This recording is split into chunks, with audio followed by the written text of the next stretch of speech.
Welcome to the SportsBros podcast, featuring the almighty B-Live, the money man, Scottie D, and your host, the head of creative, Eddy Kool. And without any further ado, here they are, the SportsBros.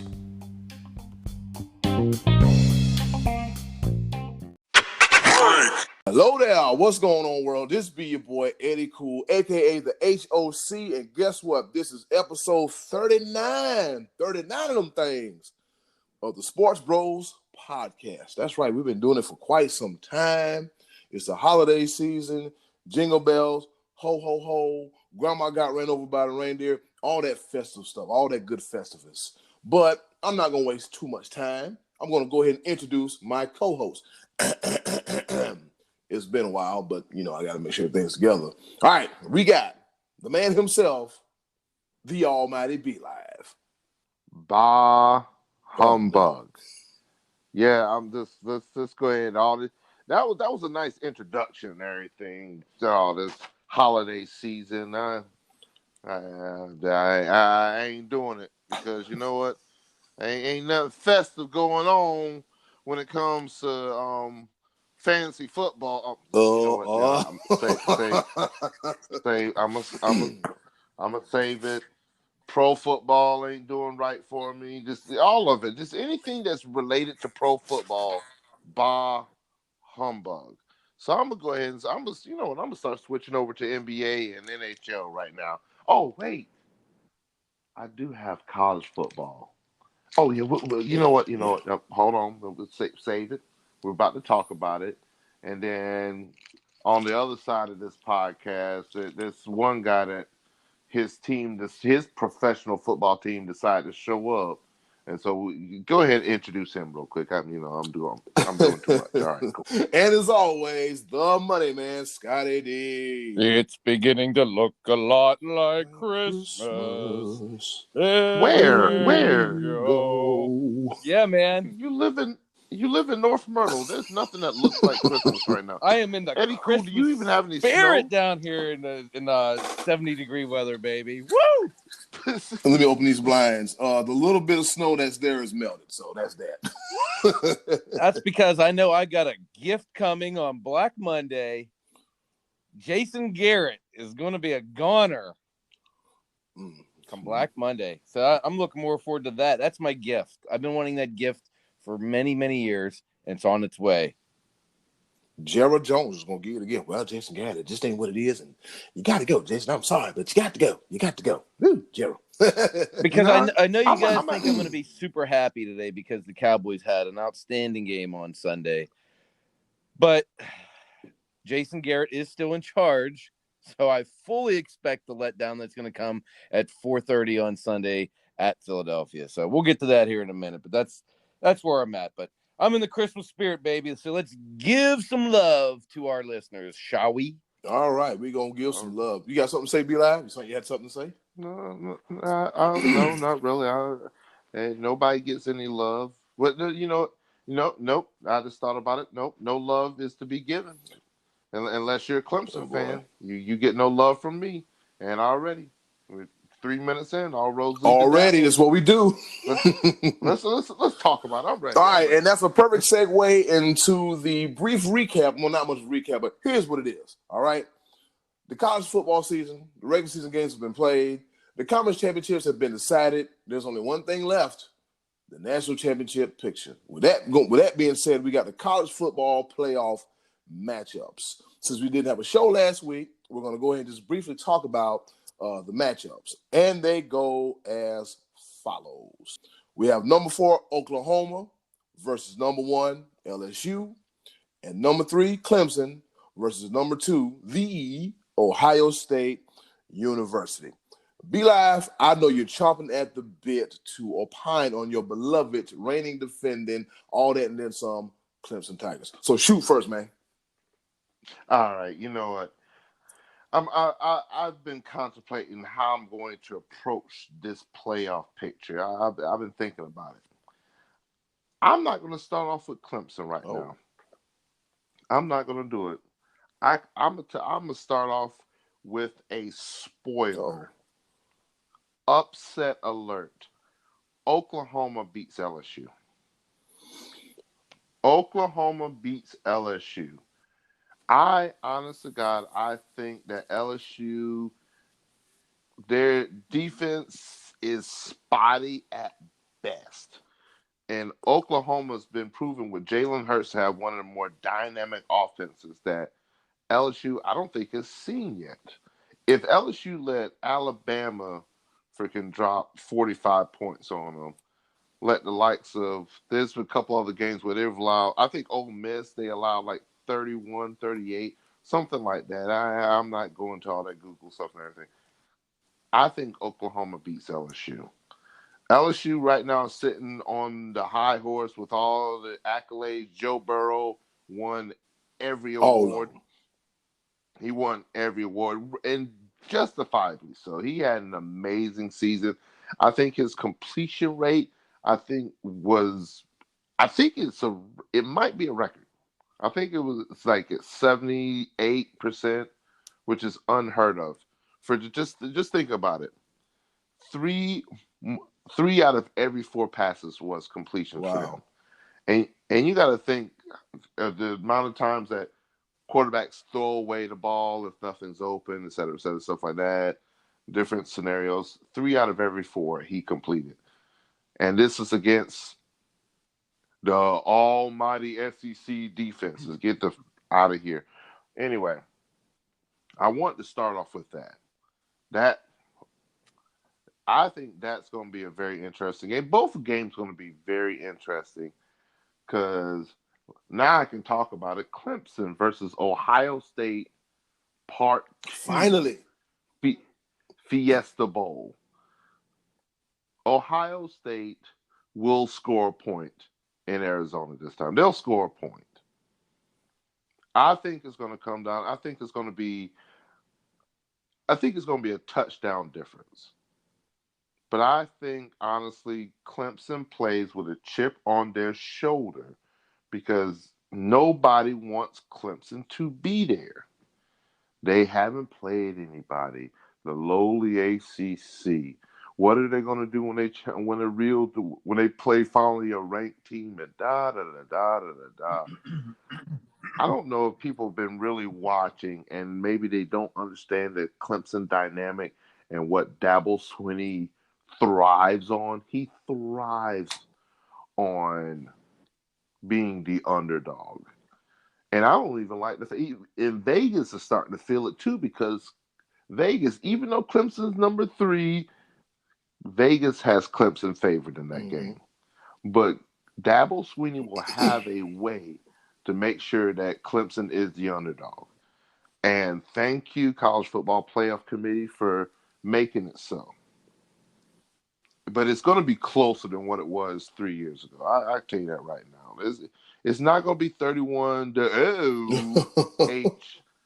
Hell no. D. But it's not going to be that.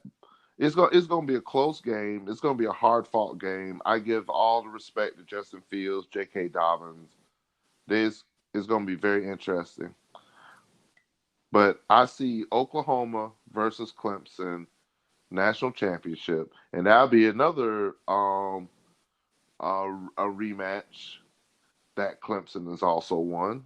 And I think Clemson repeats and becomes 2-time back-to-back and 3 out of the last 4 national champions. That's my prediction. That's pretty good prediction. That's pretty bold prediction, be like. You got Oklahoma upsetting LSU. Yeah, you're right, man. LSU doesn't have that dominating defense, but they got that how they call it, that bend don't break defense. Yeah, we gonna bend, but we ain't gonna break. We gonna, that rod is gonna bend, but it's not gonna snap it. So that's also what's kept them in a lot of games. And then you've according to the line here, it says Clemson is favored to win against Ohio State, and I think Ohio State and Clemson will be the most intriguing matchup of them all. You might hate me for this one, be like, but I think Ohio State might do it. They just might do it. I'm not gonna hate you. Yeah, they just might do it. Scottie D, what you got? Well, I think there's plenty of intrigue in the LSU Oklahoma game because you got a quarterback who was essentially an SEC quarterback going it. So there's not going to be any kind of intimidation fact. There's the familiarity already with Jalen Hurts. I disagree with B Live. I don't think that they're going to upset LSU. If they do, I don't consider that to be a tremendous upset because they had a Heisman caliber quarterback, playing there. It's not like Oklahoma was scrubs this year, so they deserve their spot in the top 4. And working at a sports bar for many, many, many, many, many years, I came to be disgusted by Ohio State. Oh boy! To put it bluntly, I just don't. I thought Ohio State in a lot of years got a lot more credit than they deserved because I thought their conference was weak at times. And, that's before the playoff, and it was more the BCS kind of stuff going on. I do think that Clemson is going to have their hands full because I'm going to tell you that I am going to pull for Clemson, but of course I am. I'm going to pull for them, but who is we? I want Here us we to go. win. I want us to win the national championship. All roads lead to Dabo, and I want us to be the champions again. Who is we and this is us? What in the hell? I think we have a good chance there. But honestly, and I know you were saying that Dabo, that no doubt he's going to have this team prepared, and this is what he lives for and all that.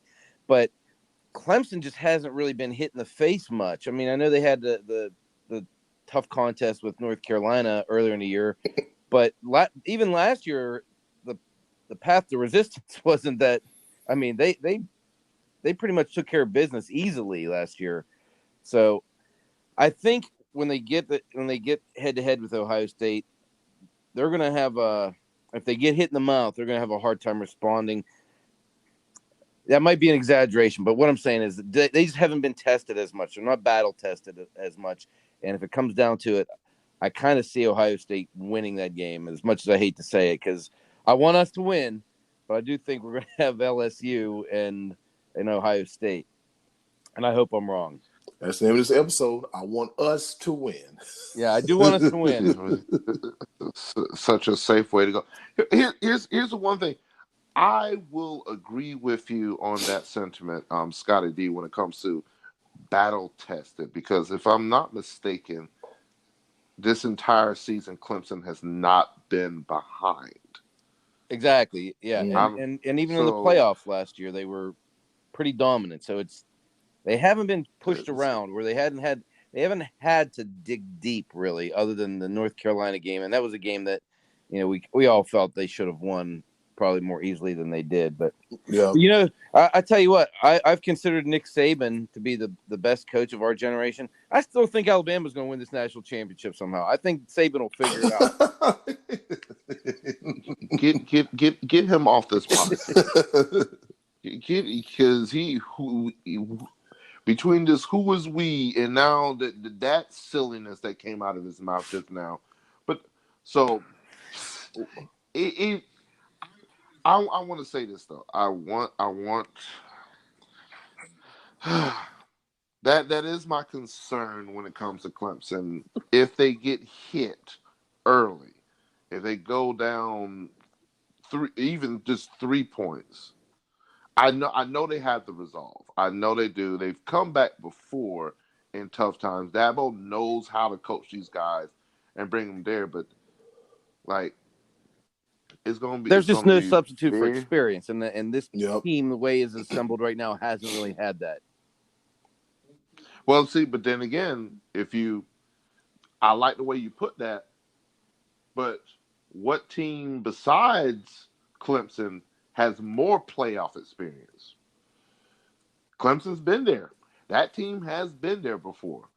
And I believe in Coach Venables because he literally had changed the entire defense because we relied heavily on our defensive line last year. All of them went to the pros. Now we've come out with a 3-3-5 scheme that I absolutely love. I love our linebackers. Isaiah Simmons will be a top draft pick. Tanner Muse has come into it. Kayvon Wallace are killing the game. Who else plays a 3-3-5 No, defense? it's not that though. It's not your coaching or even the talent. It's just a fact that they just haven't been pushed. I mean, the ACC. We talked about it before. It's not Clemson's fault that the ACC has been down, but it is what it is. They definitely had a down year this year, and they just haven't had as much challenge when it comes to on the field that in a game situation this year. And if Clemson wins the whole thing, that doesn't surprise me either. I mean, honestly, it's just I haven't seen enough of them overcoming challenges this year, other than the North Carolina game. That's all I'm saying when it comes to that. It definitely has nothing to do with the talent on the field or the coaches, because that's A pluses all the way. Mm-hmm. I'm just hoping and praying that. I meant to say this. Oh, I'm sorry. This is big. What boy? Chase Young. Yeah. How dare you, sir? Oh. How dare you speak such blasphemous words, saying that Clemson is a warm-up game for the national championship? Do you even? Who are you? You had the audacity. Wait till he sees us on film.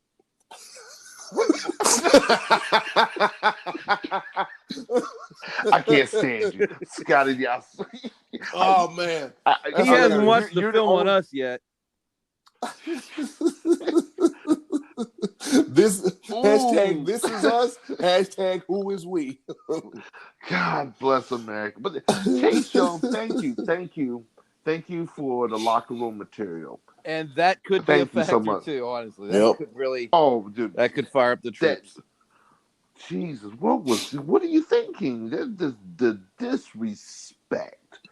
But and I wanted to make one more point, and I actually want you guys your opinions on this. Okay.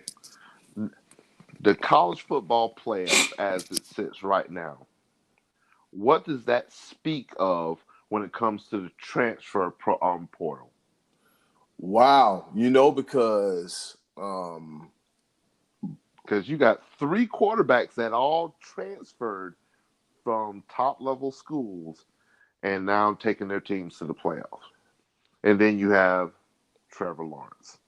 I'm just saying, I think that speaks to the level of talent, man. It's the level of talent. Like, okay, like you had Joe Burrows in Ohio State sitting on the bench. He transfers to LSU and makes them that better, and they're the number 1 team, undefeated in the country, and they pretty much steamrolled over everybody. So I think it all comes down to the talent, because I mean, just like you said, the only constant is Trevor Lawrence. If you look at Oklahoma, you got Jalen Hurts coming from Alabama. Then you have the Fields kid up there in Ohio State, and then you have Burrows. It's just the fact, like it's you gotta chalk it up to the talent. Like, hey, I know I'm good. I'm so good that I'm going to leave a pretty much ready-made situation and go into a virtual unknown. Because when I said, I'm like, why in the hell is Jalen Hurts going to Oklahoma? By saying to myself, like, you know what? He's that good, so he can do that. And now we see a difference between Alabama from the Jalen Hurts Alabama and the Tua Alabama, because Alabama's sitting at the house chilling, and Jalen Hurts at another university is now in another national championship.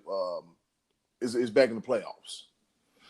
Well, I won't say that. Like, Alabama made the right decision going with Tua, and then Tua gets hurt. So I mean, they made the right choice. If I had a choice between Tua and Jalen, I would go Tua all day. But the fact that Lincoln Riley, Oklahoma, how in the world is he just churning out? I mean, honest to God, if it wasn't for Joe Burrow being absolutely perfect, there's no doubt in my mind.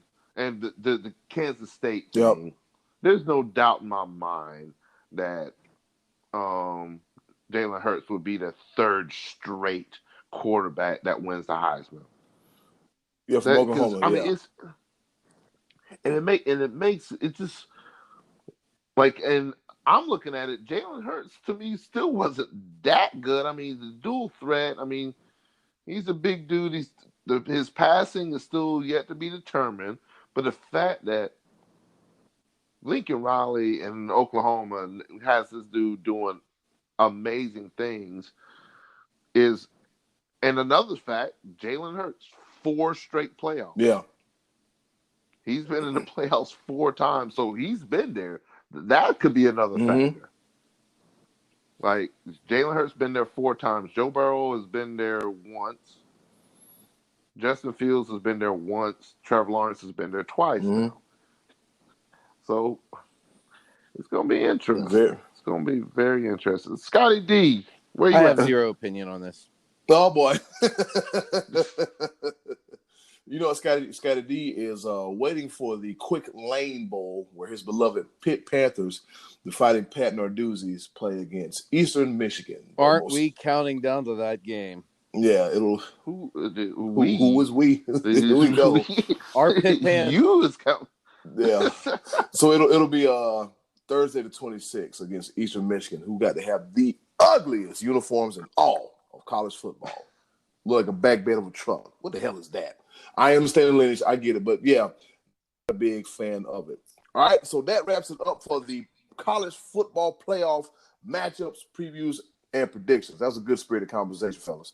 Moving right along to week 15 of the NFL season, but we're going to do something a little different this time. A lot of these games, they're meaningless at this point. A couple games left in the season. No real value, except for a few games. And right now we're looking at the playoff picture in the AFC and the NFC conference. And it goes as follows. As of right now, we have the Ravens with the number 1 seed in the AFC, followed by the Pats number 2, Chiefs number 3, division leading Houston, who's yet to clinch. And then in the wild card, we got the Bills and the Steelers. And in the hunt, we have the Titans, the Colts, the Browns, and the Raiders. Over in the NFC, we got the Seahawks at number 1, Green Bay number 2, Saints at number 3, division leading Dallas at number 4. The 49ers done fell all the way at number 5, and the Minnesota Vikings at 6. And in the hunt, we got the Rams and the Eagles. So, fellas, as quick as the season started, it's damn near over with. So we got some teams fighting for some playoff spots, and as far as the NFC playoff picture with that wild card in the hunt, we're looking at the Rams and the Eagles, and we got the Vikings holding on to the number 6 spot. So out of those teams, do you think the Rams or the Eagles could surpass the Vikings and get into the playoffs? No. Let me say this. Minnesota's got a two game advantage. The Vikings do face Green Bay, which is going to be very pivotal because that could easily that could change them from being the number 6 seed to the number 2 seed just that quickly. So that's one thing. But yeah, it's the Rams, the way they looked against the Cowboys, they have no place. They have no place. I don't see it happening at all. And then now the Eagles, on the other hand, The Eagles. No. I just don't see it. The Eagles are too decimated. Too many injuries. Without Alshon Jeffrey, I just don't see their passing attack being what it needs to be. Because at the end of the day, they have to face the Cowboys, and they're facing the Cowboys this week. And the Cowboys just have too much more talent. Oh, God. Too much more firepower than the Eagles. Yes, I said it. What, sir? Yes, I said it. Well, wait a minute. What? No, I know what it is. No. I'm since Scottie D wants to steal thunder and he want to interrupt my rant. I'm gonna interrupt his rant before he even gets I started. Yeah, you did. Yes, I didn't you interrupt. did. I just Yes, you groaned. did. And now that groan right there, ladies and gentlemen that are listening, is the fact that he knows that when Dallas beats Philly, that he's gonna be stuck with Jason Garrett for another Wow. That's what that groan is. Oh.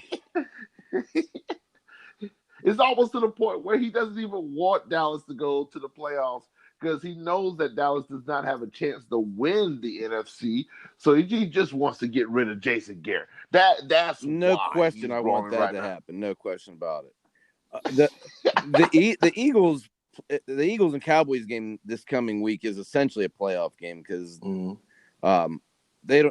can't get in at this point because Minnesota is already too far ahead in the loss column. Minnesota only has 4 losses, and the Cowboys and Eagles each have 7. So the Vikings, for them to clinch, I think all they have to do is win one of the last 2 games, and they're both home games. They're both against good opponents in Green Bay and Chicago, but they need to win one of those. They don't even have. The thing about this, they don't even have. They to might win. not even have to win. But if they held a the tiebreak Rams with the lose Rams, one game, right? Mm-hmm. That's what I'm saying. If the Rams lose a game, they're out. Yeah, the Rams have 6 losses. So yeah. it's looking pretty dire for them. It's looking like Seattle and San Francisco. It's just a matter of which one's going to win the division and which one's going to the wild card. And so, yeah, this is essentially a playoff game next week with the Cowboys and Eagles to decide who's going to host a playoff game in the divisional round or in the wild card round, I should say. I'm not confident. I know before we came on the air, you said B-Live, you were saying you thought the Cowboys were going to beat the Eagles just because of how good they looked this past Sunday against the Rams. But that's the whole problem with the Cowboys. They have looked really, really good at times this season and ridiculously bad at times this year. And I could do a whole show on it, but oh boy, I could give you a whole rant on it. But I've ranted a lot on past episodes about this whole Jason Garrett led team and what a disaster he is and how they've underperformed. But had they underperformed, we can't tell because the coaching is so abysmal. We don't even know if they are as talented as our unmatched general manager Jerry Jones has led us to believe. I mean, are these guys as good as we were told they are? Who knows? The Cowboys are such an enigma because of the abysmal, the consistently abysmal coaching of Jason Garrett. That division is abysmal too. Absolutely, it's a miserable division. Yeah, that division is hard. It's just I'm looking at the standings now, and so it's a 2-dog race at this point, and it has been for a while. Because you got the Redskins and the Giants tied for the bottom, fighting over a cot in the basement of who's going to sleep on the cot and who's going to sleep on the concrete. And then we have that. Then we have the Cowboys and the Eagles, both at 7-7 apiece. Eagles have won 2 straight, and the Cowboys they won last. They won last night. So it's interesting, man. It's interesting, man. That's how this NFC East is. The last 2 games of the season, the last game of the season. Like if you're coming out of the NFC East, your playoff starts now. Yeah, really. This is a playoff game coming up on Sunday between Dallas and Philly. And I have to say this, though. Washington has looked pretty bad this year, but in the last couple of weeks, they have shown some fight, man. To me, they look like they're starting to tick upwards a little bit. And maybe it was just that Jay Gruden was such an anchor for that team. Maybe he was just that bad, but they're actually nobody cares about the Redskins and how they've been doing the past couple weeks. Why are you bringing up old stuff? We're talking about the playoffs. Well, because they had a chance to affect the playoffs this past Sunday. They had a chance to beat the Eagles. They had a chance and they blew it. Either way, next statement, because you talking about the past couple of games. Sound like you want to bring up the game against the Panthers, and we're not going to talk about the Panthers and the fact that the first half of the season we want to do great and give all the hope and everything to everybody, and then the second half of the season they just want to just lose every game again, 2 years in a row. Like last year it was 6-2 and ended up 7-9. and this year 5-3, and now we're 5-9. Like I don't understand why you get my hopes up. I got the jersey on, going to a game, having the time of my life. We beat the Titans, and then we just start losing. I'm sorry. Oh God! Wait a minute. I got emotional. We're talking about the NFC playoff picture. Yeah. That my Panthers aren't in. Okay. Uh, Stay focused. Be All wise. right. Come on. I'm putting this here. I'm putting the Amtrak's back on the track. Now we're gonna talk about this here AFC playoff picture. And in the hunt, like I said, we have the Titans, the Colts, the Browns, and the Raiders, and the Bills. Surprise team of the year, yeah, pretty much. I picked LA to have like a good year, and I think somebody picked the Chargers to go to the Super Bowl. Ha! Boy, was USA Today wrong. And the Bills just came through and like, look, this is what we do. You know, they play small ball, but it's got them 10 wins and a spot in the playoffs. And then the Steelers, we had this conversation about the Steelers, so. I'm going to let Scottie D, like, as far as the Steelers go, like, they have like what, the fifth string quarterback? How did it go? The fifth string quarterback? Yeah, they're down a few. Yeah. You know, we haven't seen Big Ben since week 2. Yeah. Then they had Rudolph the red-nosed reindeer was their quarterback for a few weeks. Come on. Now they got the Duck Dynasty is their quarterback now. Is that right? Yeah. Duck Dynasty. Duck Dodgers in the 20. Yeah. Duck Dodgers. Okay. 24th and a half. Yeah. They should have knew that was coming. They knew it was coming. Oh, We gonna call a grown ass man Duck. Oh, here come the jokes, baby. Oh yeah. So, but you know what? Early in the season, the Steeler fans, they were ready to send Tomlin packing, and I got to commend them on the job they've done this year. They had a position to beat a good Buffalo team on Sunday night, despite what was it, 4 interceptions from the Duck. But yeah. he was throwing. He was quacking up on Sunday night. Oh man, yeah.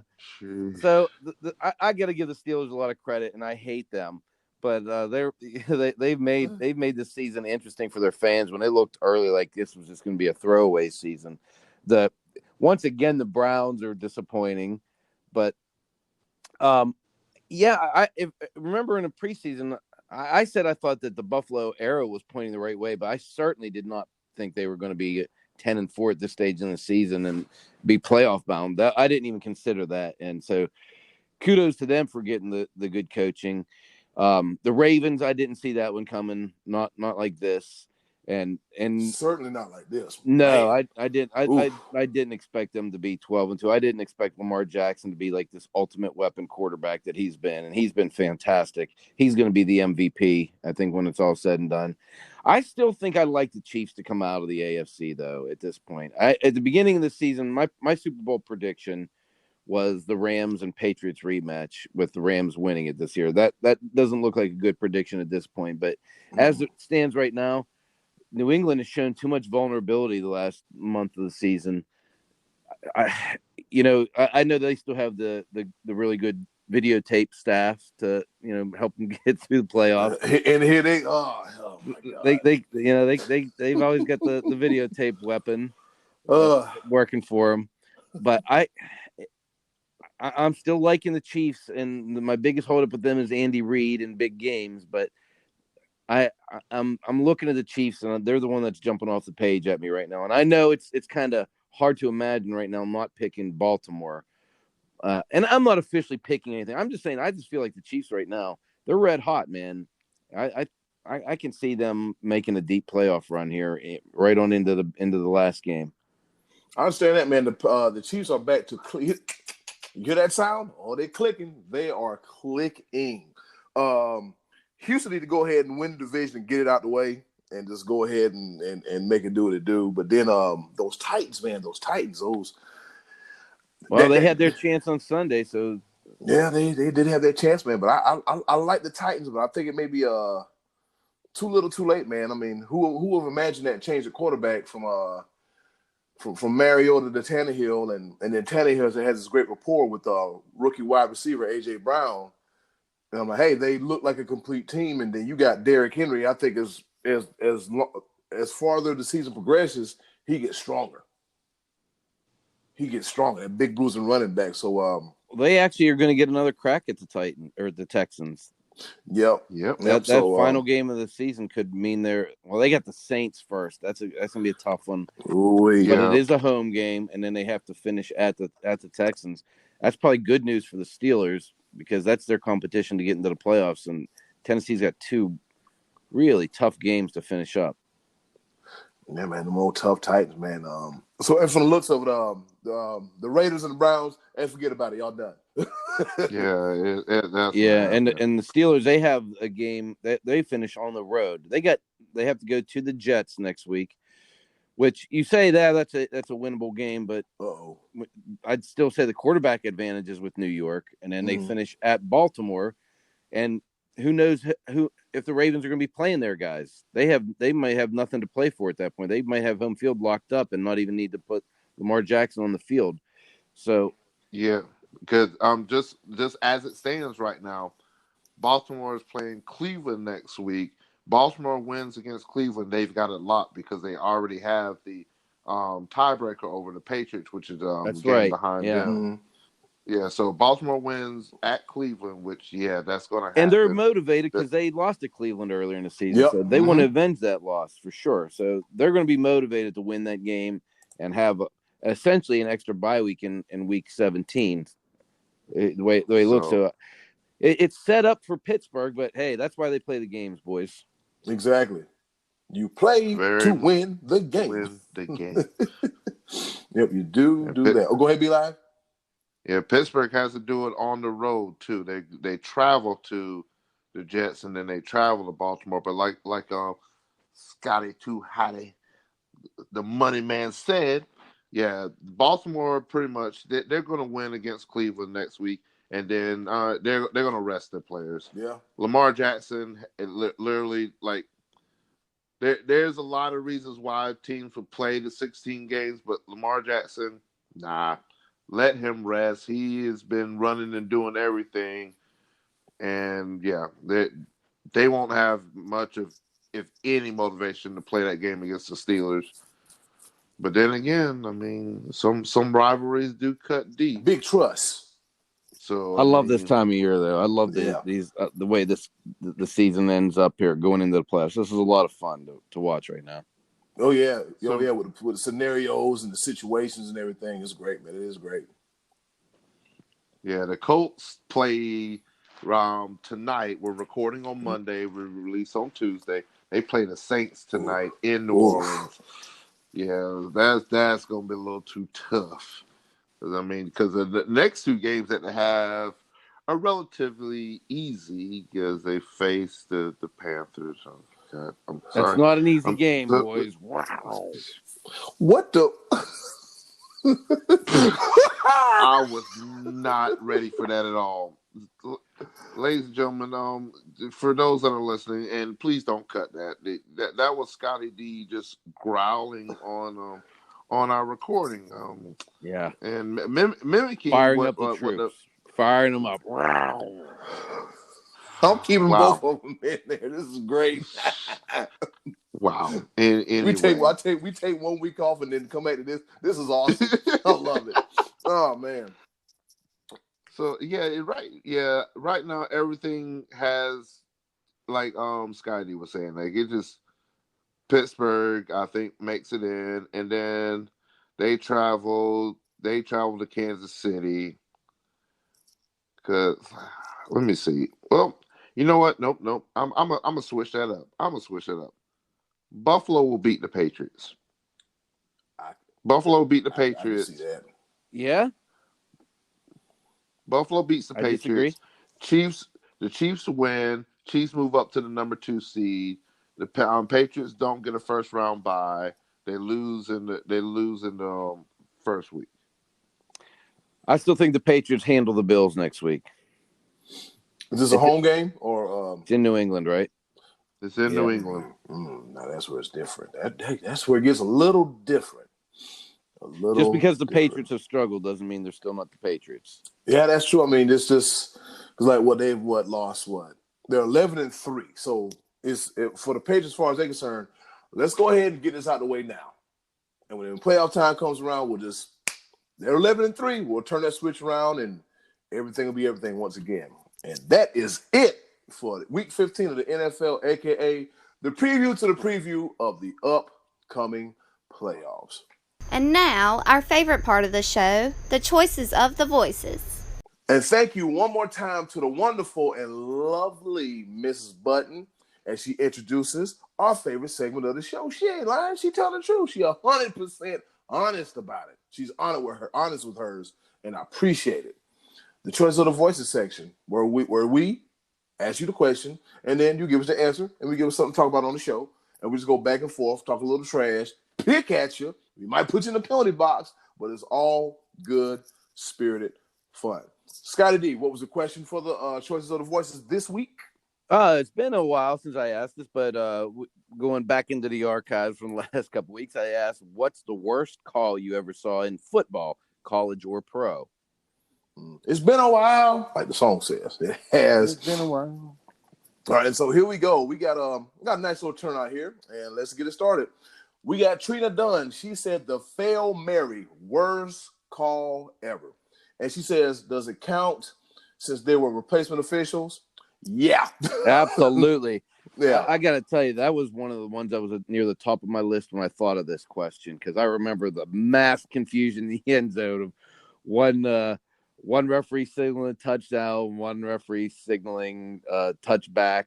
Oh, that was mass chaos there. And that was actually the play that brought the regular referees back into the mix. If you remember, that was kind of like the last straw when it came to that whole situation. Yeah, there was. For reference points, I want to make sure that was the Green Bay Detroit game. No, Seattle. Was it? No, that was a Green Bay Seattle game. It was a Monday night game. Seattle. Yeah, Okay, Seattle. Back in 2012, it was a home game for the Seahawks. Yeah. Yeah, one of those infamous Aaron Chucks heaves. Yeah. So that was a little controversy. Let's see, it was a simultaneous possession, and they were just like, "What's going on? What is this? Huh? What's going on? The touchdown? Oh, we're gonna call this. We're gonna call it." And it was like, oh my! It was a debacle. It was an absolute debacle at Century Field. So the Fail Mary, also known as, it has another nickname too, the inaccurate reception. The pass was actually thrown by Russell Wilson. There, that wasn't an Aaron Rodgers pass. That's right. Yeah. Russell Wilson threw the pass. But wasn't there? I'm thinking of another one that was very similar to that though. I think it was a Green Bay Detroit. Yeah, game it was. Now okay, that's what I needed. That's what I needed because I was. But Russell Wilson threw the pass and Golden Tate caught it, and the one referee, it was a simultaneous catch, and one referee was signaling in the back of the end zone that it was an interception, and the other one was signaling touchdown. He's standing there with his hands in the air, and it ended up going Seattle's way. The Seahawks ended up getting the win, but that was such mass chaos. And I remember the next I might have been Thursday of that week, but it was a primetime game, and Gene Steratore came out on the field, and the fans cheered him like he was Hulk Hogan. Man, it was crazy. They were so happy to have the regular referees back. Lest we forget that this season, as we beat up referees all year this year, that it could have been worse. Could have had those replacement refs out there, and that was just a disastrous start of the NFL season. That was back in 2012. Yeah, that could have been a whole lot worse. Next up, we got Sandy Heinerman. How you doing, Sandy? She says the Dallas New England tripping call. Yeah, the non-existent tripping call. Were the no argument here. A couple weeks ago. Yeah. What was that? 3 weeks Yeah, ago? no argument. No argument for me. Pretty bad. Phantom tripping calls. It's ridiculous. It's tripping. The refs are tripping. But there was the story came out after that Belichick put a bug in the ear of the officials. Did you hear that story about that? That he had said the Cowboys linemen were out with their bases wide, with their feet wide, and he told them to look for that. And they should know how they record every damn thing. Yeah, wow. So yeah, but so that was actually, I mean, can't fault Belichick for trying to get another competitive advantage. I was that was smart on his part, and it worked out for him. Hey man, as they say, calls, but as they say, if you ain't cheating, you ain't trying, I guess. And damn Bill Belichick, he damn sure make sure he's gonna try. He's trying hard, real hard. But I mean, but the thing about it is it's genius. Yeah, that's not cheating. That's actually, you're right. That's genius to do that. He's watching game film. He's looking at trends. He's like, hey, you know what? I've seen where he got the leg out a little bit. You got to watch that. Yeah, you got to see that. Make sure that we're not being cheated. Yeah. But no, I honestly, like, that's one of those things where, as much as we might hate on Bill Belichick and some of his antics and some of the Patriots' antics and everything like that, that's why he has 6 rings. Yeah. Is because he studies the game more than any other coach. Yeah. He's he's a genius at his craft.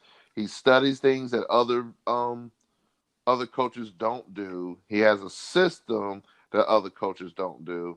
Like, it's one of those things. Every time I hear an interview from a former player, it's the Belichick way. It's the Belichick way. It's the Belichick way. And like he's a no nonsense type of guy. Like, and the system has worked. Yeah. And that's the last you're gonna hear of me giving any compliments to cheating bastards. Because I know that mother. Yeah.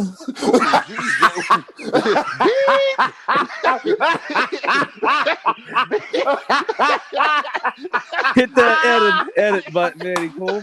Oh, God. I'm dead.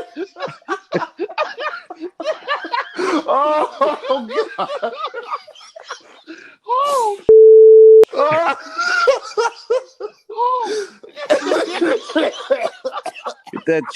Hit that edit button there, Eddie Kool. Got my boys tripping on the field, that mother. Oh, God.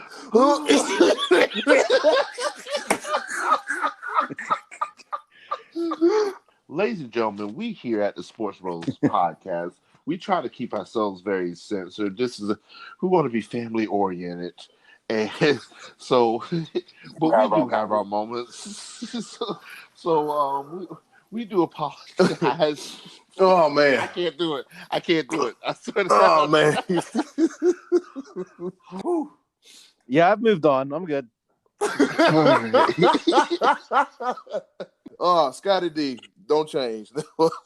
Wow, Scottie D, tell us how you really feel about the tripping penalty. Right. Oh, man. Right. Oh, man, but deservedly so, man. Yeah, you, Sandy, and the rest of us are like, what the hell's going on? A tripping penalty? This ain't hockey. What's going on? Not one, but two of them. Two of them things. Two whole tripping penalties. I knew it was foggy, but come on, are you serious? But like you guys said, man, you have to give it to Bill Belichick, for recognizing, for his attention to detail. That's why he's one of the GOATs when it comes to coaching on all levels. All right, Trey Dizzle, the one and only Trey Dizzle, our dude, our guy, Trey Dizzle. He gave us something different. It has to do with officiating, but he gave us something different outside of football. I had to add this. I think it's interesting. He said, I want to throw out a non-football call. Roy Jones Jr. losing the gold medal in the 1988 Olympics to that Korean censor word. For that one. But he came out with football when he said, I would like to say the tuck rule with Brady. Not only was it a garbage no call, a matter of what BS rule said, it was also the beginning of an entire dynasty. That one had it stayed a fumble could have changed the outcome of 20 years of football. It was total garbage, even if you go by the dumb rule that has now been eradicated. No arguments here. Man, I know what a fumble looks like. That dude fumbled the ball in that game. Yeah. Call it tuck roll, but that was a fumble, man. Yeah, when you watch enough football and play enough football, it was the ball got away. The ball it got away, and it was. Could we have been talking about an Oakland Raiders dynasty? I don't know about a dynasty, man. We will never know. But they were the Oakland Raiders were well on their way. They were well on their way because I think that was the AFC Championship game that year, right? I do believe so. Yeah, so here it is, like, trip to the Super Bowl on the line, and then this happens. No, it wasn't the championship. It was the divisional game. Oh, okay. The Patriots won that game, that snow game, and then they played Pittsburgh the next week, I believe, and beat them to go to the Super Bowl. Oh, okay. Gotcha, but nonetheless, a postseason game. Yeah. Yeah, it's a postseason game. So shout out to Trey Duke for the Roy Jones for the non-football and the football one. Yeah, Roy Jones, you got screwed, but he made up for that. Now I got a question because I got to ask this because you know how my mind operates. If Oakland wins that game, do they stay in Oakland 20 years later? The tuck rule could easily that play could have easily changed the whole dynamic of the Raiders, and they might still be in Oakland.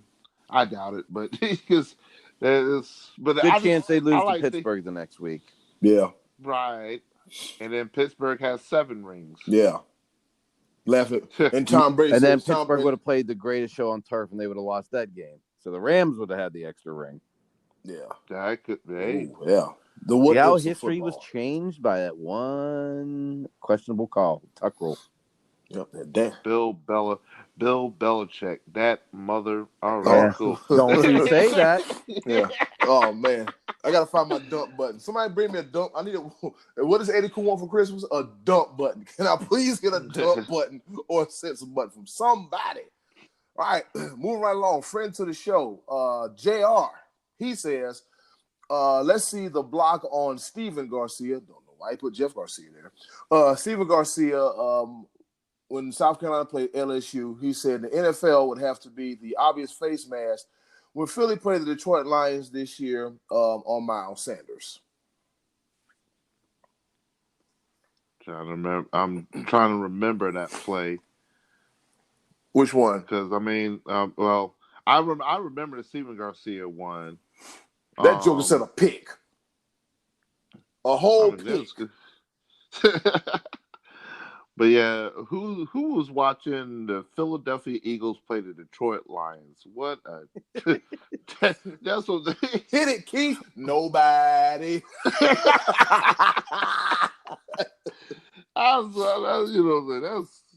But no. The one Steven Garcia, U of SC, the USC.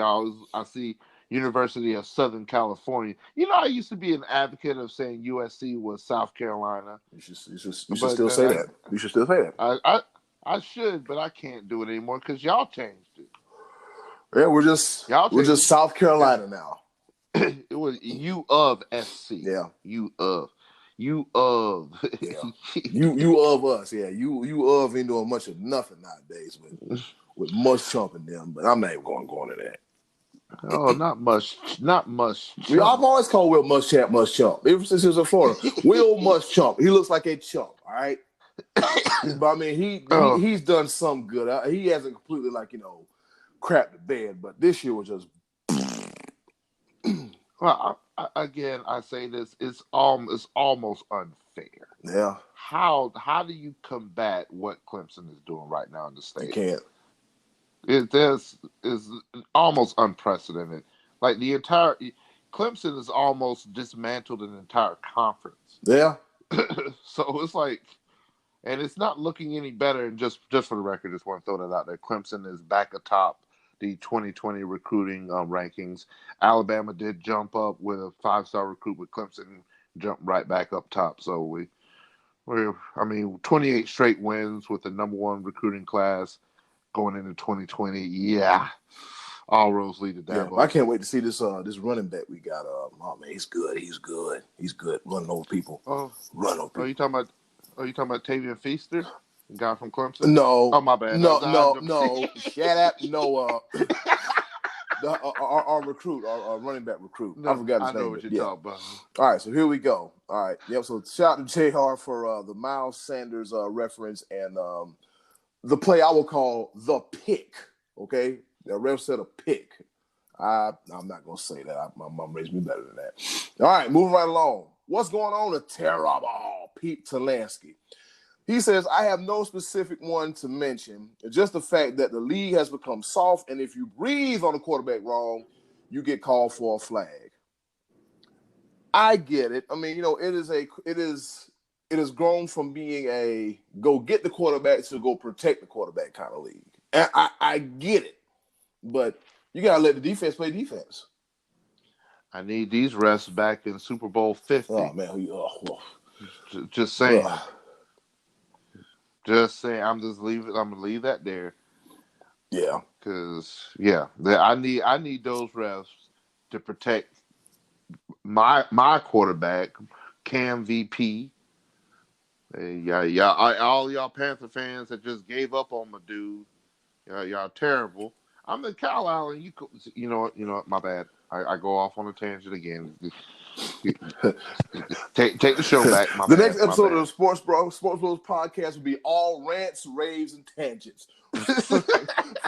from me going on a tangent about Russell Westbrook and him being stingy, never winning the title, to whatever kind of Scottie D Cowboys rants he got, and then be live right with the referees and Cam Newton, all on an upcoming episode of SportsBros podcast. Scottie D, what do you think about Pete's statement as far as yeah, I mean he's got a point, but he mailed it in. He didn't give us a specific one. He mailed it in on the week for us. Oh man, because I got about 1,000 in my mind I'm thinking of. Yeah, there's 1,000 of them. We got Samantha Tanner. How you doing, Samantha Tanner? She said, how much time do you have? Woo-wee. Sorry, she had a laundry list. She said the only job besides a weatherman where you can be wrong all the time and still get paid. She has a point. She didn't give us an exact and she didn't give us an example, but I like the statement. You can be wrong all the time and you still keep your damn job. That's right. Well, I on the contrary, because there's been stories out as well, like there's been such egregious calls by a couple of refs that they've actually gotten suspended. Mm-hmm. So I mean, they don't necessarily get to keep their job, but it's just one of those things that us as the spectator, the fan, all we see is some old dude wearing black and white pinstripes with glasses. Yeah, we don't differentiate between different referees and this, that, and the third. All we see is a bad call, and we blame all referees. But there's been some disciplinary action, and so. But I get exactly what she's saying, because it's unfortunate because there's so much more film, there's so many more cameras, where there's more cameras now than there are actually eyes on the field. Yeah. So it's I'm pretty sure these mistakes have happened all throughout the entire course of the NFL. Oh, absolutely, yeah. Mm. Just wait. Now you got high definition cameras all over the place. Yeah, but you're right. It's more magnified now than ever. So I mean, I was watching the Cowboys game, and they've got it designed specifically. It has to be just in Dallas, where they have the camera floating in the sky on the string every time they kick a punt or a kickoff, because that's the only time you see that camera angle. But it's one of those things where there are cameras everywhere. There are literally more cameras, more high def than there actually are eyes on the field when it comes to referees. So we're clearly going to be able to see more than the referees that are literally right in front of us. Yeah, absolutely. Yeah. So, I mean, but yeah, they still suck. All right, cool, moving on. That's a whole emphasis on this topic. All right, Uncle Max, what's going on, buddy? Uncle Max said, I don't know. Roughing the passer call against the Chiefs last year in the AFC Championship game. That was a really bad call and a crucial part of the game. if it wasn't for a bad call in both championship games, we probably would be seeing the Chiefs and the Saints in the Super Bowl. He said, I am certain that would have been more exciting. Uncle Max, facts. Facts. Because I don't know what this was we watched last year. Yeah, the pass interference call against the Saints is the one that is at the top of everyone's mind, at the top of everyone's list as a bad call. But a lot of people forget that right before that happened, the Rams had the ball on the goal line about to go in for a touchdown, and Jared Goff, I believe it was Jared Goff, got his face mask just yanked, which would have been a 1st and goal, and didn't get that call. And the Rams settled for a field goal. Had they scored a touchdown there, different ball game altogether. Yep. A whole different story. Absolutely. Look at Scottie D with the factuals going on. I applaud him. Yeah, man.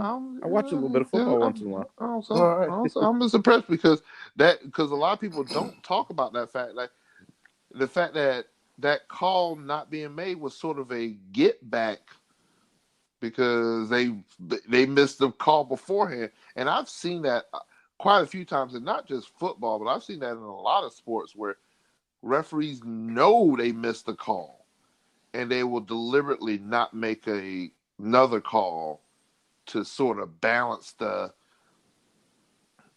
what's the best way to restore balance to the universe, to the ethos, to the ecosystem, and which it's one of those things that makes it worse. 2 wrongs don't make a right ever. That's like the first lesson you learn in kindergarten, but that's cool. Keep doing what you're doing. But yeah, that definitely was a big factor in that game, and it's unfortunate that games are decided in such fashion and everything like that. Yep, you're right, man. It's we're all fans of letting the play on the field determine the games as opposed to because when you let the referees decide the game, it just goes to the bad because like you said, they miss one call and then they make up one to get another call, and then it's just a whole lot going on. And then, it's a fix and somebody got some money on it. And then you just hear everything. It's just a whole bowl of poo that ain't nobody trying to hear from. Yeah. With that being said, shout out to Trina, Sandy, Trey Dizzle, JR, Terrible Pete, Samantha, and Uncle Max for their participation in this week's Choices of the Voices. So, Scottie D, what is your famous no-call, botch call by the referees? Well, I'm actually surprised that Trey Dizzle didn't go to the Des Bryant call because that was a crazy one. And that was one that haunts us to this day because I do believe that Des took 3 steps and stretched his arm for the pylon before hitting the ground. So that was a bad one. But as a Cowboy fan, I got to be bitter about a couple calls here, that being one of them. But are you guys familiar with Fred Swearingen? Have you heard of this guy before? Nope. Give us a lesson, Scottie D. Well, Fred Swearingen was a referee in the 70s. He was a referee on the field when the Immaculate Reception was made for Pittsburgh, which there's still question whether that play was legal or not. I don't know if you guys realize this, but the rule back at the time was that 2 offensive players couldn't touch the ball consecutively.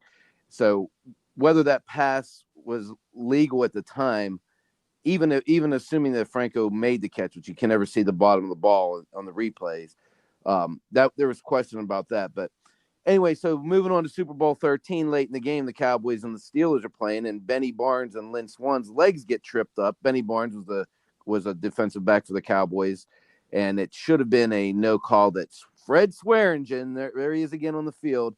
Throws a flag for Pittsburgh, gives them a pass interference, and then they would end up scoring a touchdown. That, to me, was a huge call and could have changed the course of history for the Cowboys. They could have won that game. Instead of giving up that touchdown, they get off the defense gets off the field. The Cowboys lost that game 35-31. So that was a big call for the Cowboys. So Fred Swearingen's a guy whose guts I hate. Another obvious one to me jumps out. I don't know if you guys can remember. There was a play in college football where they got 5 downs. It was Colorado, Missouri back in 1990. Yep. I remember. Yeah, Colorado got a 5th down. I think they spiked the ball on 1st down, if I remember how that scenario sort of went down, but they didn't count that as a down. Colorado ended up winning the game, and ended up being, I think, co-national champion that year. So that was a pretty bad one to not count downs. That something has nothing to do with replay. That's just your mind slipping on that one, just completely missing a big one. But wrong time to be slipping. Yeah, I there's several others I could go into, but I kind of think that the Fred Swearingen Super Bowl 31, as a Cowboy fan, that one hurt, and the Des Bryant catch deal, because I think even by the letter of the law of the day, which for years was debated on what was ruled a catch, to me, he had possession, took 3 steps, stretched with a football. That's a football move, and then hit the ground. And so I still think Aaron Rodgers would have got the ball back and came down and scored and beat the Cowboys on that day, but I think Dez got robbed on that one. So that's there's a couple that are at the top of my list. That's my favorite one, a football move. yeah, football move. A football move. Be Live, what you got? I'm torn. I want to do a little trade dizzle with mine, because I want to mention a couple of basketball referees. I'm going to do it. I'm going to do it. It's my time. Well, between the James Harden dunk that didn't happen, like how did you miss that? Like, that just wrong. And then LeBron James is picking up the ball and just walking 5 steps and then dribbling it again, and the referee's clearly looking at him. Like, he's looking dead at him. Like, I don't know what he was looking at to miss that. I think he was so stunned. He couldn't believe that he did. He couldn't call it. He's like, is he? I don't know if I should call this or not. You like, big dummy, blow the whistle. Like, that's so. So I'm gonna throw those out there as honorable mention. But Uncle Max, I'm so surprised that he didn't mention the 1 second timeout by the refs to review to see if there was still time during the Alabama-Auburn game that allowed Auburn to get that field goal. Because that doesn't happen, because it's supposed to be a running clock. Mm-hmm. Like, that's something that has to be, like, I guess in the letter of the law, the rule, or everything, I mean, that's something that's not written. But that has to be a runoff. Like, I don't even care. If you determine that there's a second left, that second would have still expired with no timeouts. It would have expired before they would have been able to get the field goal team on there. And the game was decided by a field goal, if I'm not mistaken, right? Yep, it was decided by a field goal. But yeah, so Auburn had gotten the first down. By rule, the clock stops to reset the chains. Mm-hmm. But they would have had absolutely no chance to change entire personnel to get the field goal kicker out there to kick it with 1 second once the play clock started again. No way in the world. Yeah, they would have had exactly no, like, just like you said, you got to switch personnel, do this, none whatsoever. There would have been any kind of time. It would have just been like, hey, hey, we lost, time to go home. Yeah, that was crazy. Gotta get up out of here. Yeah, Be Live, that was a good one. That was a good choice. I would have to. I got a couple of them, man, and one happened.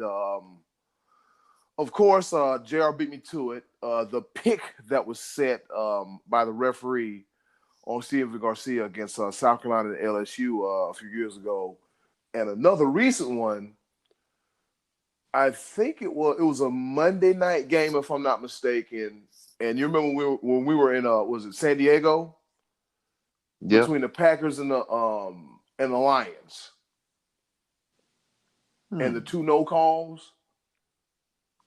Well, no, it was like a face, illegal hands to the face and face mask, like on back-to-back calls. Yeah. I know what you're talking about. And clearly there was neither of any. And so I'm like, what game were you watching? They got a man hand on the chest. Yeah. It's just underneath him, Might be Undertaker doing the choke slam, but it wasn't hands to the face. No, I went hands to the face. So I'm over here I'm like, what the hell's the referee watching? Like, this is some absolute bull. I'm like, I get it, but and just imagine how that can change the complexion of the game. Those two calls. That should have been called. Easily. It easily changed. It was like on back-to-back calls. I was like, oh man, the classic case of, hey, if you let the referees control the game 9 times out of 10, your ass gonna lose the damn game. And that is gonna be it. Well, referees, we love them. We hate them. But in the interest of fairness, we got to have them to kind of keep everybody honest.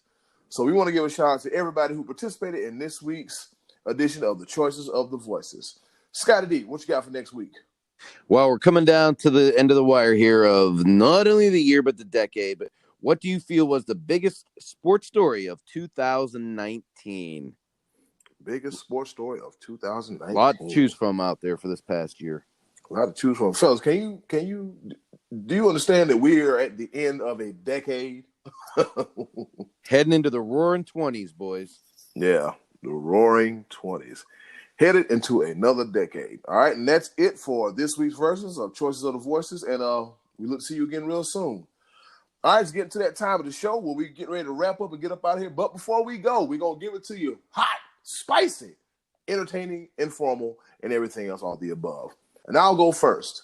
Sunday night was another milestone in the National Football League where we had a set of brothers. That's right, not one, not two, but three. Three brothers. Usually it's two brothers, but this time there's a third one involved. I'm talking about the Edmonds brothers. All right, they made history Sunday night as all three played in a football game for the first time in forever, ever.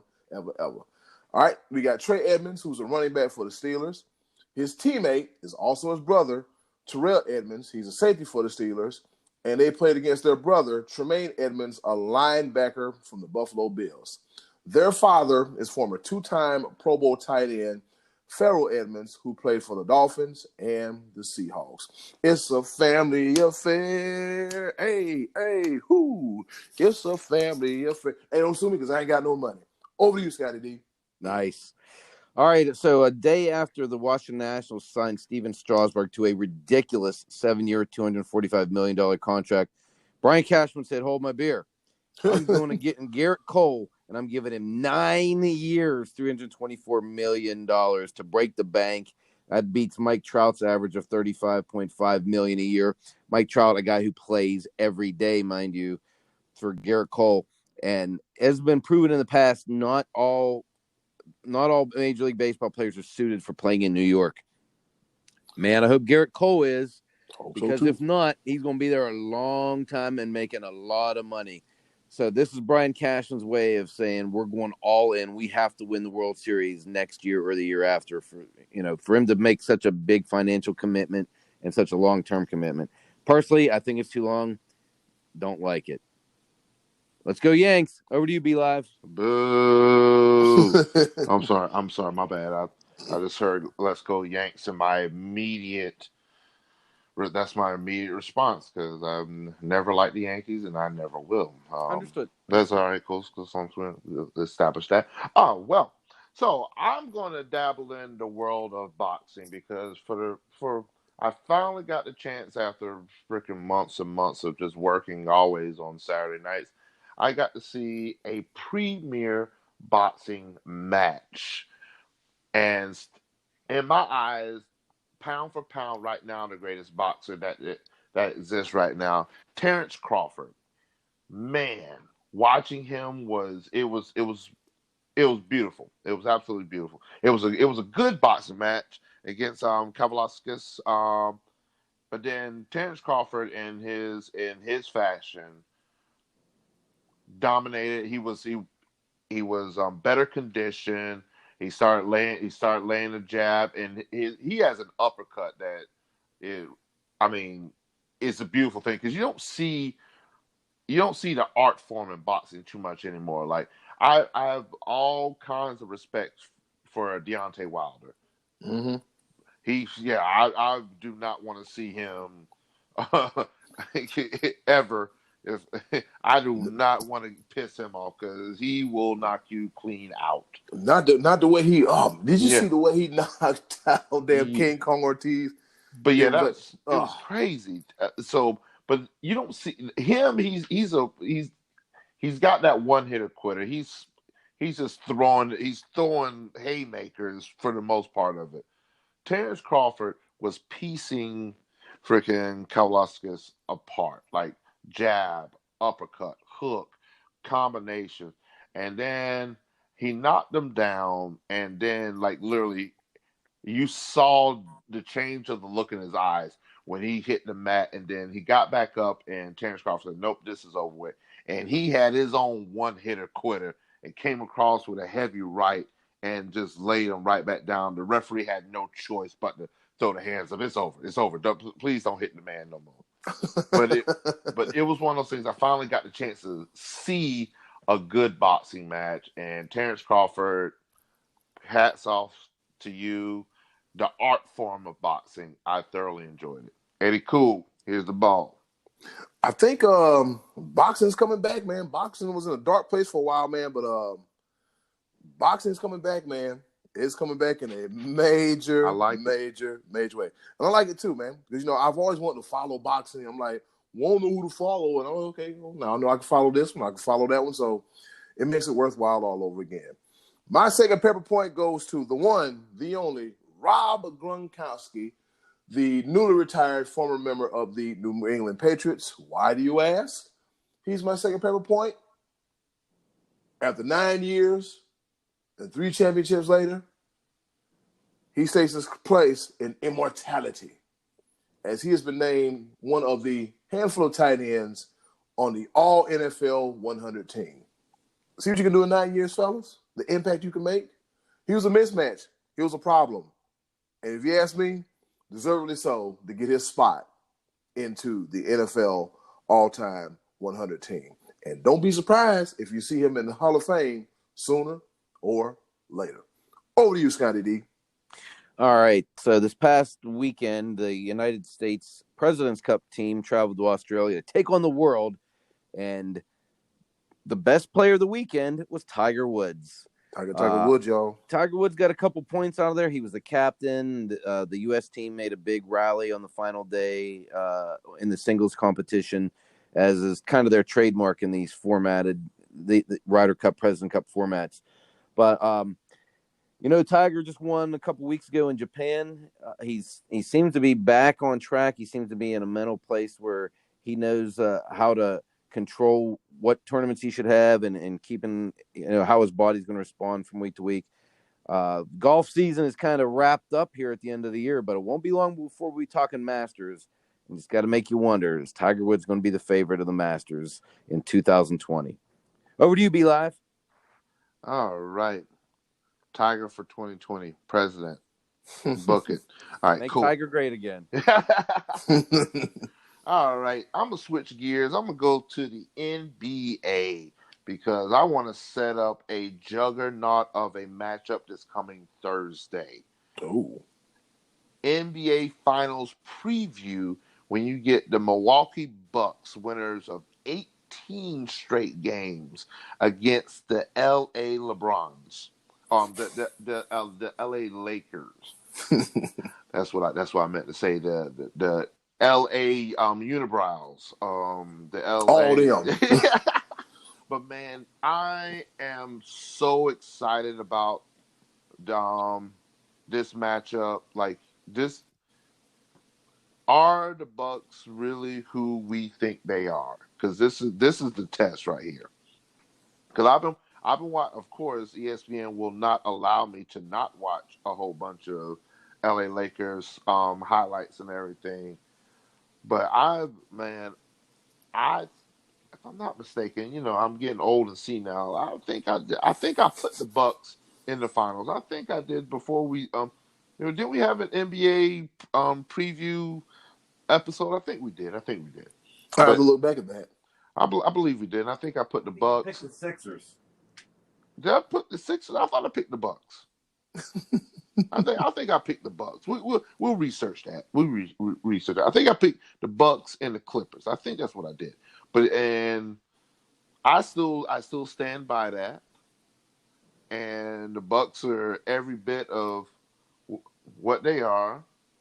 Giannis is like pretty much unstoppable. I still wish he had if he had a jumper, it'd be over with. It'd Done be deal. absolutely over with. But it's one of those things. He's still hitting them. He's still freaking dominating in the paint.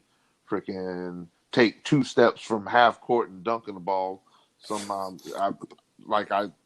I've seen him do it. It's ridiculous. Literally. But yeah, it's going to be such an amazing game to watch this Thursday. I'm looking forward to it and see if the Bucks can do what it do. I think it's going to be a great game. Eddy Kool, the ball. It's going to be a great game. Gives me something to do Thursday night because I'm over like, what am I going to do Thursday night? I know I'm going to watch the game. It's a game to be watching because, as you know, this past Thursday was the last Thursday night football of the season. Thank God. I'm sorry. Still not a fan of Thursday night games, huh? Nope, not really. Yeah.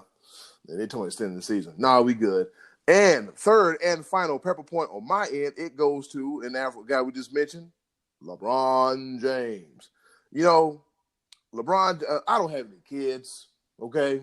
But seeing LeBron being excited and happy over his kid, Bronny Jr., who this past weekend defeated LeBron James's alma mater in the playoffs this season. Well, not playoffs, but in the game. It's pretty good to see it. Just to see LeBron happy and to see him like, hey, you know what? That's my kid. That's me. He was jumping up and down so much. The refs had him, hey man, back up off the court. Back up off the court. We know you are, but I need you to back up off the court. So it's just good to see like LeBron, just doing LeBron stuff, being happy, celebrating his kid. Parents, if you got kids, celebrate them. Celebrate them. Kids, if you got good parents, love them and don't worry them to death. So it's a good thing to see. Over to you, Scottie D. I don't care if he's a good parent. I want him to be a good Laker, and I want him to win the championship this year. That's what I want. He don't want it now, but he wants it right now. That's what Scott wants. That's great, LeBron. I want to see you happy when you're holding up that trophy in a Laker uniform. That's what I want to see. That Larry anyway. O.B. Anyway. Yeah. I'm sorry. Anyway, the UFC has finished off the year with a bang here. Kamaru Usman took on Colby Covington this past Saturday night in a fight that I was very much looking forward to. I thought the fight pretty much lived up to the hype. Going into the final round, it was kind of split. A couple judges had it, one for each fighter, and one judge had it knotted up. But Colby Covington got his jaw broken in the third round and still warriored on before ultimately suffering a TKO to Kamaru Usman in the fifth round. But that's going to set up, hopefully, a fight with Jorge Masvidal next in 2020. In 2019, Masvidal had a good year. He had TKO or KO wins over Nate Diaz, Ben Askren, and Darren Till. So that's a pretty solid resume for a single year. So UFC's got some good things looking forward to. We got Cowboy coming up, Cowboy Cerrone and Conor McGregor in January. We got John Jones coming up. So there's going to be a lot to look forward to here in the UFC. And I'm just excited for a great year in the UFC because there was a little bit of a lull there a few years back where a lot of fighters were suffering injuries. But right now it's fire, man. So I'm really looking forward to it. Amanda Nunes making her case as the greatest woman fighter of all time yet again. And we'll look forward to see her in 2020 as well. So that's all I got to say about UFC probably for the whole decade. Over to you, B Live. All right. Let me see if I can finish off this pepper. Put a bow on it, baby. I'm sorry. Nah, you good? You good? Because I got to bring out some habaneros, some chili peppers, some jalapenos, because this one about to be spicy. Fantasy football. Oh boy. That's still going on? Yes, it is. And I'm in 4 leagues. Oh my goodness. I'm in 4 leagues. And last week, 3 of my leagues, I lost all three of my leagues going into the playoffs. So now I'm in consolation games this week, except for the one that freaking matters, that is the SportsBros Fantasy Football League. I managed to win all three of my consolation games and lose the one game that mattered. Wow. So I'm gonna bow down. I'm going to shoot for third place in the SportsBros Fantasy Football League because it is now will be decided against Sean McKenna and Corey Turner to see who is the 2019 inaugural SportsBros Fantasy Football champion, les champions. A little bit of the bubbly. A little bit of bubbly for Les Champions. All right. Congratulations to those two guys for having a good year in our league. I'll absolutely give them props. And for those that follow my What Happened Wednesday, I took a week hiatus.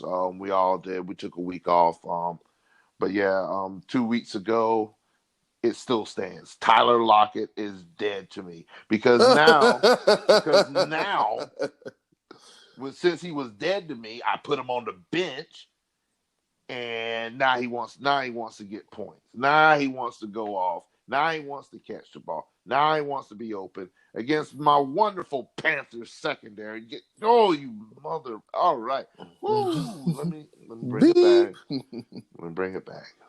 But that was a deciding factor. Sean McKenna, props to you. Blah blah blah blah blah. I think Corey had over 400 points. Like his team went off. Let me see. Can I pull that up real quick? Let me see. Pull that up real quick. Let's see. Matchups, all matchups. Yeah, 416 points. That's a lot of points. I mean, he had his two running backs, Christian McCaffrey and Kenyon Drake.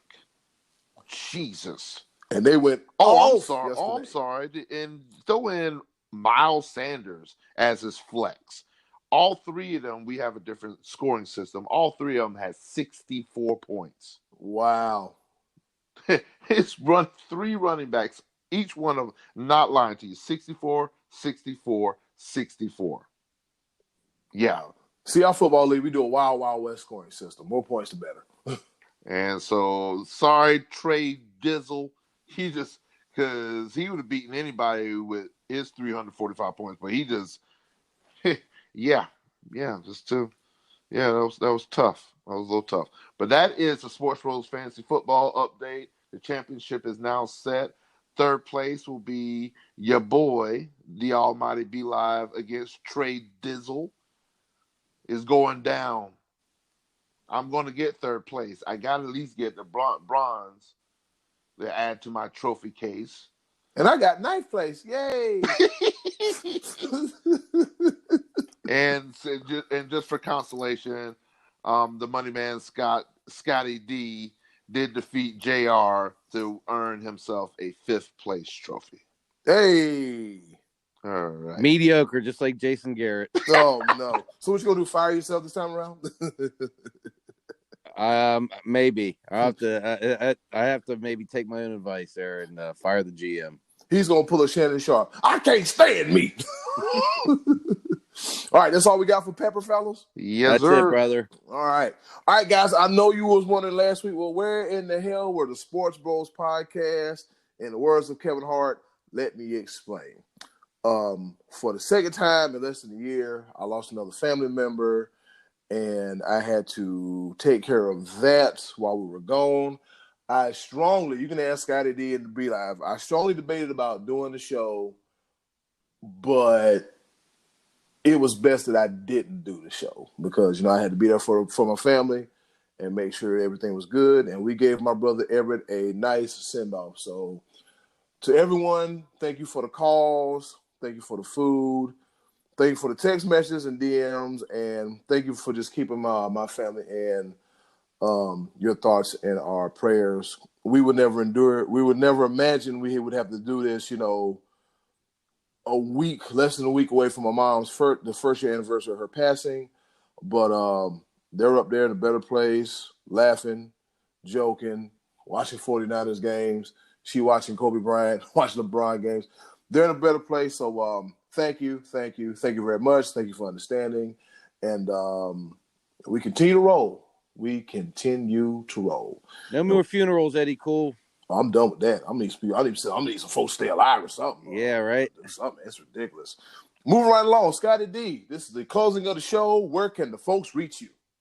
You can find me at my normal trivia spots in North Myrtle Beach Monday at Bowie's at 6 o'clock and Wild Wings 6:45 on Wednesday nights. And as always, come check me out at Beast Ninja, baby. Booyah. Love it. Yep. The Almighty Beeline. Where can they reach you? Well, you can find me in St. Louis. No, my bad. No. See, Scott, I didn't even give it to him, Scott. He did it anyway. Oh, man. But, yeah, you can check me out here in Fayetteville, North Kakalaki. Check me out at the number one place to be at Max Speed Shop, 482 North McPherson Church Road. We got the best pulled pork brisket in town. 57 beers on draft, over 200 bottles in cans. That's my job as the bar manager, and it's a lot. So, but yes, you can also find me on Facebook, the Almighty One, Brian Livingston. You got the government. There you go. I'm a public figure, so you get the government. You get the government. Get the government. GUB. Get that government. But you can check us out. Check us out on our Facebook page, SportsBros Podcast. Check us out on Instagram and Twitter. Twitter account, SportsBros PCast. On Instagram, at SportsBros Podcast. Guys, definitely still want to be a little bit more active on our Twitter. Instagram is where it's at for whatever reason. I like Instagram is heavy. It is heavy.